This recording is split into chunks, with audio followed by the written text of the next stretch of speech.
Alright, so I'm just gonna have my cup of coffee. It's a Sunday, so I'm gonna have a cup of coffee. It's coffee time. Okay, so this week I did a lot of cold calling. I did a lot of emails. It's all pure cold, man. So we are in winter at the moment. I'm in lockdown, so the government has decided to put Sydney in complete lockdown due to the Delta variant. And yeah, so I've been doing a lot of cold calling from home. And you know, I actually recorded another video on my cold calling efforts. I did yesterday. I did about only 9 phone calls, and I was able to get 1 appointment, so that was really good. And the other ones was really I didn't really get much success, but I got a few interested leads there. So basically, what I want to say is that a lot of people say that cold calling is dead. You know, it's 2021. Cold calling is dead. Doesn't work anymore. Well, I've got the statistics, I've got the Excel spreadsheet that I can show you how many phone calls I've made, and I can show you how many leads I've got from those cold calls. And the reason why a lot of people say it doesn't work is mainly because they're just not doing enough phone calls. And that's the thing with cold calling, is that it takes time for you to see the results. And the thing is, you should always measure your results whenever you're doing some sort of outbound activity, such as cold emailing and cold calling. So when you're cold calling, it's really important that you always mark how many cold calls that you make. So let's say I pick up the phone, call someone, leave a voice message. That's 1 cold call. So you want to put that into your Excel spreadsheet, and you want to keep doing that. And if there's someone that seems interested, just put down another column saying warm lead. Just put a number 1 there.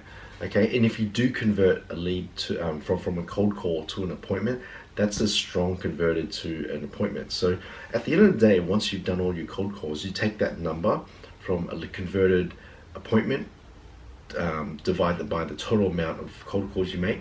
That's conversion rate. So I find from my experience, my conversion rate is between the 1 to 3%. That's it. You know, it might not sound that much to you, and a lot of people say 3%, but the thing is that it's a lead generation strategy, and you shouldn't be thinking that cold calling is dead. Look at cold calling as a source of leads. You might not get as many leads as Facebook advertising, Google pay-per-click, and so forth. Yes, they look really good and everything, and you should definitely use them, but you should use as many leads sources as you can at your disposal. The great thing about cold calling is that it doesn't cost that much. It doesn't cost anything to pick up the phone and call someone.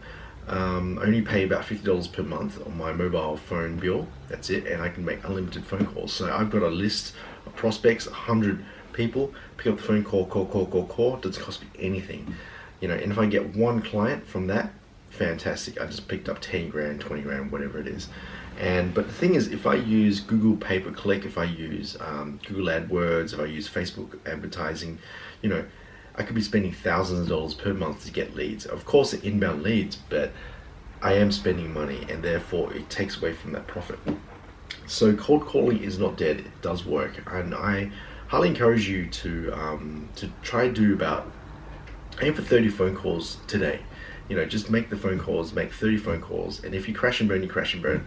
I crash and burn every single day. Yesterday was just not a good day for me. I was really tired. I haven't been to the gym for about a week. And I always feel really good after the gym. Every morning I wake up 5 o'clock in the morning, go to the gym, get there about 6 o'clock, and I just hit the gym, lift my weights and everything, and jog. But because I'm in lockdown, I've got low energy, I'm just not enthusiastic, I'm not as motivated. So when I'm picking up the phone calling these people, they can sense it, right? And therefore my conversion rate sucks. But however, I was still able to get an appointment. So what I'm trying to say is that the beauty is in the numbers. You really have to make a lot of phone calls, and you have to measure your phone calls, and you got to know your metrics. So I know for a fact that I can get, it's between 1 to 3%. So I can get an appointment. I got 3% chance to get an appointment. So all I have to do to get an appointment is to do 100 phone calls, 100 cold calls. I call 100 companies, I will get 1 appointment. Okay, interesting. So let's say that I were to get 1 appointment, right, per day. If I could do 1 appointment per day, that's 30 appointments per month. 30 appointments per month. Let's say that out of those 30 appointments, 10% of them convert to a sale. That's 3 customers per month. 3 customers times by the transaction, which is the project that I'm selling, whatever it is. It could be 10,000, 20,000, 100,000. 3 times 10,000, that's $30,000 per month from cold calling. Okay, so so that's the way you got to look at it, and don't say that cold calling is dead because you just neglect it. Yes, the response rate is low. Yes, you get hung up on. Yes, you get rejected. It's frustrating. People yell at you. I get that, right? But if you really are serious about sales and generating leads and closing deals and becoming a top performing salesperson, you got to have cold calling on your mix of outbound activities. The one thing that attracted me towards cold calling is that it really builds you up as a person. It builds your confidence up. If you can pick up the phone, get through to the managing director, have a brief conversation, and sell him or her a 10-minute appointment, then that takes tremendous courage, confidence, and that skill alone can really do, like, it makes you into a leader. It makes you into a stronger manager, makes you into a stronger person. You just don't deal with crap with people anymore. You know how to talk your way out of things. You can talk and convince people, persuade. It's a very powerful skill. No one can ever take that away from you. And I think of cold calling as like martial arts. You know, you want to keep practicing every single day, and the compound effect will kick in because you get so good at cold calling. You don't realize you're good at it, and therefore in real life people just talk to you and you just like constantly just push them, just say something, overcome their objections, and therefore you win. And that's the thing, is that's cold calling is like, it's like martial arts. You just get really good at it. So that's real. So that's what I want to say, is that don't give up on cold calling. Don't give up on it. I highly recommend for you to use it as part of your lead generation strategy, as part of your sales strategy. I recommend that in the morning, set aside time for prospecting. So you want to prospect, you want to come up with the list first. And then once you got your list, then spend the afternoon just cold calling people. You might get, from my test, I find that Mondays and Fridays are a bit tricky for people to respond. They're so busy, or they're about to phase out of the week. But I always think in my mind that when is the best time to call? Now. Now is the best time to call. There is no better time to call. There's a lot of articles saying you should call between this time, whatever. They're just advice. Don't use that as an excuse. The best time to call is now. Between business hours, call now. Call in the morning, call in the afternoon, just call now.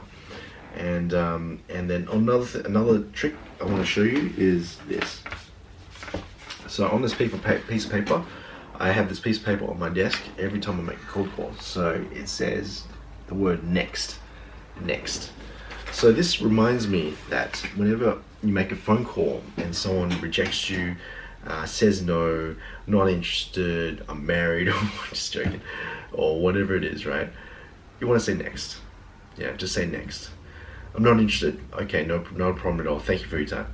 Next. Of course, I could have handled that objection a lot better. I could have pushed more, but okay, stuff that one. Next. Pick up the phone, call another person. No, I'm not interested. Next. I'm really busy at the moment. Can you call me back later? Sure, no worries. Call me back. I don't want to talk to you much. Next. You want to just keep focusing. Focus on next, because when you interrupt someone's day, they're frustrated, they're angry. But the thing is, as soon as you hang up the phone, they're onto something else. You're like a blip in the whole day. The whole day they were busy with millions of things they had to do. And your little phone call that you made to them, it was very, very uncomfortable for you. It was uncomfortable for them, but it was just it was like a second in the day, and they've forgotten about you already. They're gone. We've all experienced telemarketers, people cold calling us. We've all experienced, but do we remember every single interaction over the past last year before that? No, we've forgotten about it. So think about that. The people who cold called you 3 years ago, do you remember them? No. Do you remember them 5 years ago, 10 years? No, they're gone. So just say next. Don't worry about it. Don't put so much pressure on you. It's just a cold call. You can't, get them to marry you on the first call. You just have to sell the next appointment. So I know I've rambled quite a lot about this, but that's the message I want to say, is that cold calling is not dead. You can get appointments, you can get deals, and ultimately you can get the sale through cold calling. Okay, this takes a lot of practice, tenacity, and ultimately you got to be relentless. All right. So if you like this video, please subscribe to my channel. It means a lot to me. Keep cold calling, and I'll see you guys on the other end. Thanks.